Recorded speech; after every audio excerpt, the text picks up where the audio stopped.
So here's how to cancel Shopify subscription or close your store. It's actually quite easy to do, so make sure you watch to the end so you don't miss any important steps. For this, first you will need to go to your Shopify account.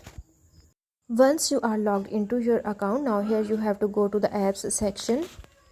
Now here you have to cancel all the subscription if you bought any apps.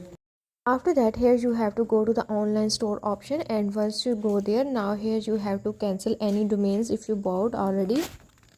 Before closing your store, these are the mandatory steps for security reasons. For this, first go to the domains and then select the domain and close it.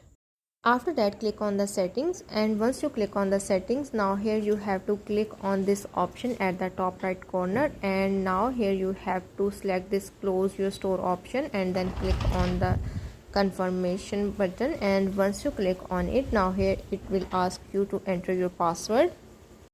After entering your password, then hit on confirm to delete your store.